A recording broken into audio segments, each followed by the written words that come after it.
Mike Stenhouse with the Rhode Island Center for Freedom and Prosperity is here to talk with a very public piece of legislation that has been in the news a lot. This is the hair braider freedom legislation. As I was telling folks before, this is going to be a very workplace-centric day, but this is something you've been working on for a while. And not just at the center. This has a diverse group of stakeholders. So tell us again about the hearing today, and could 2018 be the year? I hope so. You know, we have a Senate hearing today on a bill that would exempt hair braiders who conduct a very safe, just twisting of hair. It's kind of more like an art form. And this bill would exempt them from the current regulations that force them to go through thousands of hours of training, spend hundreds and thousands of dollars on that training just to get a license in order to legally work. I mean, you shouldn't have to get permission from the government to work in this very safe vocation. So we're having the Senate bill today hearing. Tuesday we had the House hearing. Last year it passed the House unanimously, but the Senate failed to act. I'm glad we're at least having a hearing this year. So pushing on the Senate side, talk with us about this diverse coalition of folks. Again, this is bipartisan. This is across the aisles. So talk with us a little bit about who you've heard from and who's really backing this. Sure. So this is not a partisan issue. This is really a special interest issue. If you crony corporatism, this is what it is. You have a group of established hair salons and cosmetologists that just don't want competition. So they put these onerous licensing requirements out there as a way to block it. So we know that people on the left and those of us on the right both support this. It's being done on a national basis. Our center is in the middle of a push for occupational licensing and regulatory reform anyway.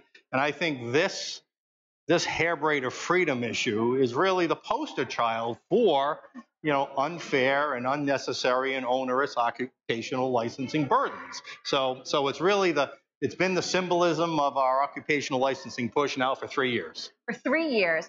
And talk with us a little bit as well. We've heard from the governor. We've heard from the speaker. This is really, again, reducing red tape is something that both of them have spoken to. Would this be something that you would say, if they're advocating for it, this would be right in their wheelhouse? Exactly. The Speaker of the House in the opening remarks of this year's General Assembly says, I want to reduce regulatory red tape. This is a great way to start, this bill right here. There's really, again, there's only a very narrow group of people who, by the way, are influential. They've hired, a very influential lobbyist. They're working very hard to protect their profits. We think hair braiders should have the freedom to work in our state. Do you have a sense of the number of people who are going to turn out today to testify?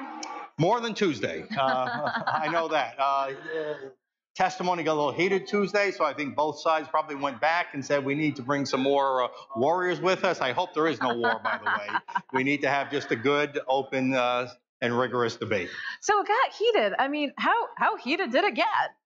Well, it got heated where the chairman had to call a timeout in the middle of testimony. He said we need everybody to settle down, and then there was a little heated yelling out in the hall afterwards, some claims of physical contact that, by the way, didn't happen. But again, that's just indicative of how emotional people are.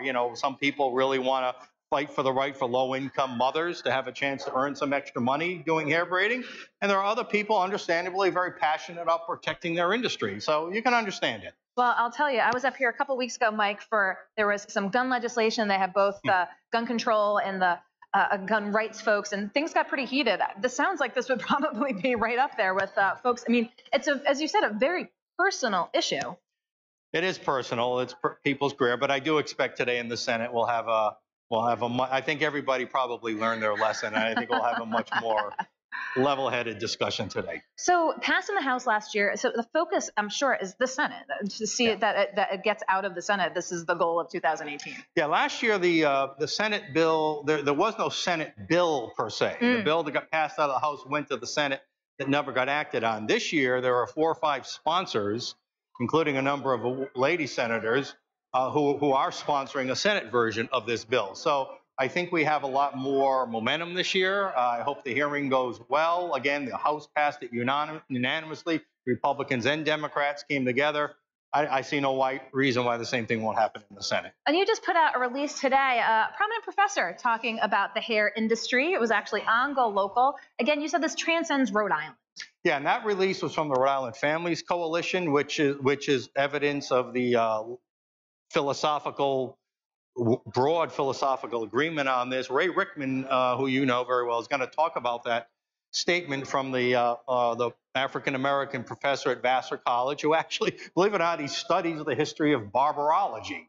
And he goes back and made the statement, that 125 years ago, a lot of these licensing laws did have racial intent. Now, nobody is suggesting there's any racial intent and anything's happening today. We just want to remove these licenses, for pure free market access purposes. But there is a little history here, and I'll be interested to see how that unfolds at the hearing. And we'll see as well, Ray Rickman does give his big view on GoLocal on Thursdays. We'll have to tune in for 4 o'clock to see if that's what he gives today. I hope so. But Mike, I appreciate your taking the time. I know you've got a national spokesperson coming in here to talk, who's going to testify. So you're going to bring in my friend who's up from Washington, D.C., and she's going to give even more good stuff on this. I appreciate it. Mike Stenhouse with the Rhode Island Center for Freedom and Prosperity wanted to talk just about hair braiding today. We'll talk contracts the next time I have you on. You got it. I'll let you go around the corner, and we'll welcome our next guest here at the Rhode Island State House. Don't go anywhere.